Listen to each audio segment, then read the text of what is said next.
कैसा दोस्तों, मेरा नाम है शादाब और आप देख रहे हैं शादाब IQ। आज जो हम बात करने वाले हैं वो APJ अब्दुल कलाम के बारे में बात करने वाले हैं। उनकी एक छोटी सी बायोग्राफी है, इसको हम आपस में डिस्कस करेंगे कि उन्होंने क्या करा है, क्या नहीं करा है, उस बारे में समझाए जाएंगे। जैसे कि आप सब लोग जानते हैं कि डॉक्टर APJ अब्दुल कलाम को हम मिसाइल मैन के नाम से भी जानते हैं। बहुत सारी बातें हैं, उन पर हम डिस्कस करेंगे। तो उन पर डिस्कस करने से पहले सबसे पहले अगर आप मेरे चैनल पर नए हों तो प्लीज़ चैनल को सब्सक्राइब कर लें, और अगर वीडियो अच्छी लगे देन उसके बाद में वीडियो को लाइक करें, कमेंट करें एंड ज़्यादा से ज़्यादा शेयर करें। तो ज़्यादा हम एक्स्ट्रा बात ना करते, सबसे पहले हम APJ अब्दुल कलाम आज़ाद साहब के बारे में बात करेंगे कि उनका जन्म कहाँ हुआ, कहाँ से उनकी शिक्षा वगैरह हुई, आगे चलकर उन्होंने क्या करा और क्या नहीं करा। तो सबसे पहले हम APJ अब्दुल कलाम के बारे में अगर बात करते हैं तो उनका नाम जो था वो था अबुल पाकिर जैनुल अब्दुल सलाम, जो सन 1931 को हुआ था धनुषकोटी गांव में, जो कि रामेश्वरम में पड़ता है तमिलनाडु में। वो जो थे एक मध्य वर्गीय परिवार, अंसारी परिवार से बिलोंग करते थे। उनके पिता जो थे उनका नाम था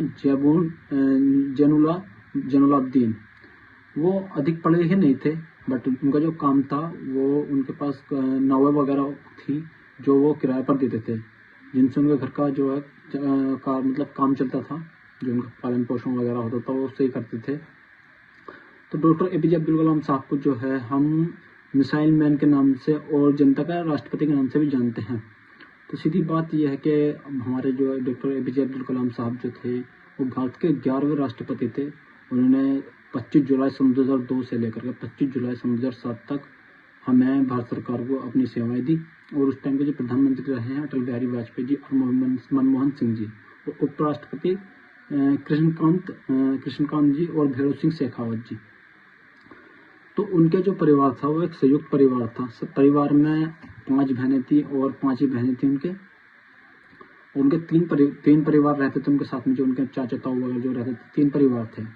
तो उनका परिवार काफ़ी बड़ा परिवार था। और अगर उनकी शिक्षा की बात करी जाए तो शिक्षा में उन्होंने students higher secondary school Ramanathapuram से अपनी स्कूली शिक्षा प्राप्त करी, और स्नातक जो करी है उन्होंने, यानी कि ग्रेजुएशन जो करी वो उन्होंने BSc इन फिजिक्स में करी है।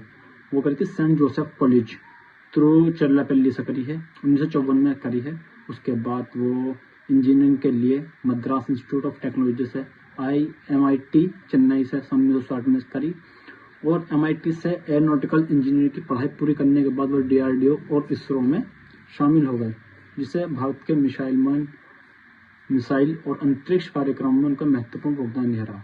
उन्होंने सन 1974 में भारत द्वारा प्रथम मूल परमाणु परीक्षण के बाद से द्वितीय बार सन 1998 में भारत के पोखरण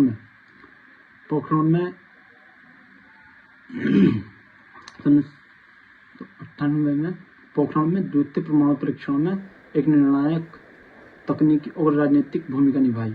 1972 में वो भारतीय अंतरिक्ष अनुसंधान संगठन से जुड़े। अब्दुल कलाम को परियोजना महानिदेशक के रूप में भारत का पहला स्वदेशी उपग्रह SLV द्वितीय बनाने का श्रेय हासिल हुआ। 1980 में उन्होंने रोहिणी उपग्रह को पृथ्वी की जो कक्षा होती है उसके निकट जो स्थापित करा, यानी कि लगाया। इस प्रकार भारत भी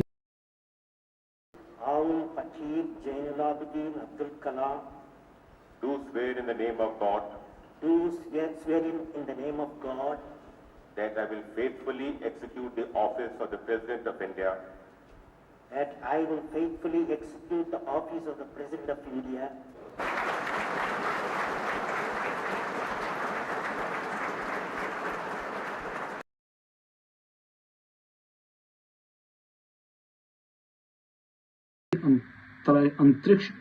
अंतर्राष्ट्रीय अंतरिक्ष क्लब का सदस्य बना। ISRO लॉन्च व्हीकल प्रोग्राम को परवान चढ़ाने का श्रेय भी डॉक्टर APJ अब्दुल कलाम को ही प्रदान किया गया।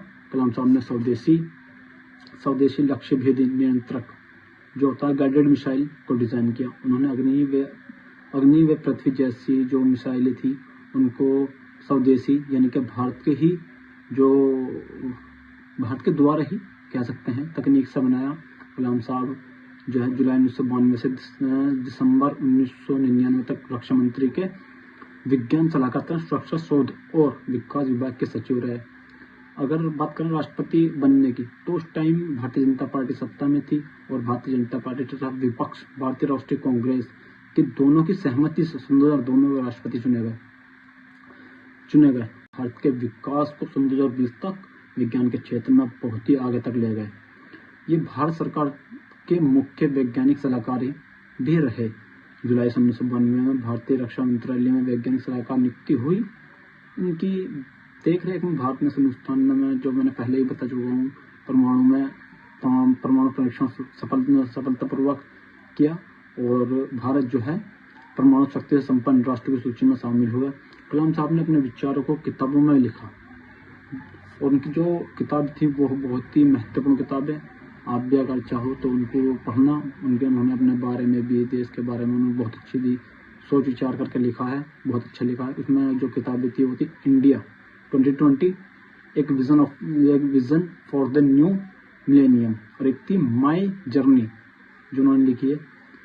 तो ये 2 किताबें थी। उसके अलावा उन्होंने काफ़ी किताब लिखी हैं, बट जो फेमस किताबें ये हैं। कलाम साहब के 79वें जन्मदिन को संयुक्त राष्ट्र द्वारा विश्व विद्यार्थी दिवस के रूप में मनाया गया। इनके अलावा उन्हें लगभग 40 विश्वविद्यालयों द्वारा मानद डॉक्टरेट का उपाधियां प्रदान की गई। वर्ष 2005 में स्विट्जरलैंड की सरकार ने कलाम के स्विट्जरलैंड आगमन पर उपलक्ष्य में 26 मई को विज्ञान दिवस घोषित किया। नेशनल स्पेस सोसाइटी ने वर्ष 2013 में उन्हें अंतरिक्ष विज्ञान संबंधी परियोजनाओं के कुशल और संचालन प्रबंधन के लिए वन ब्राउन अवार्ड से नवाजा। सन 2014 में डॉक्टर ऑफ साइंस एडिनबर्ग विश्वविद्यालय यूनाइटेड किंगडम। सन 2012 में अगर बात करी जाए तो डॉक्टर ऑफ लॉस मानद उपाधियां साइमन फ्रेजर विश्वविद्यालय द्वारा इनको नवाजा गया। सन 2010 में doctor of engineering university of Waterloo. सन 2009 की बात करें तो मानद डॉक्टरेट ऑकलैंड विश्वविद्यालय ने उन्हें सम्मानित किया।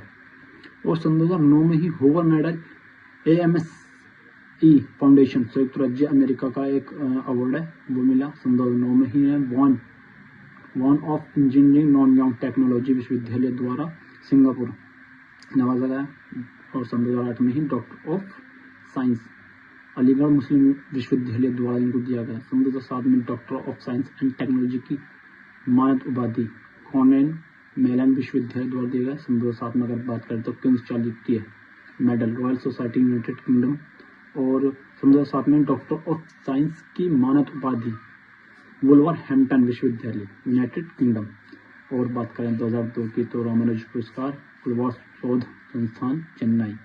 बात करें 1998 के तो वीर सावरकर पुरस्कार भारत सरकार द्वारा दिया गया। सन 1997 की बात करते इंदिरा गांधी राष्ट्रीय एकता पुरस्कार भारतीय राष्ट्रीय कांग्रेस द्वारा दिया गया। और सन 1997 में भारत रत्न पुरस्कार डॉक्टर APJ साहब को दिया गया। 1994 में विशिष्ट शोधार्थी institute of directed India conducted a series of underground nuclear tests. Padma Vibhushan Bharat सरकार द्वारा दिया गया।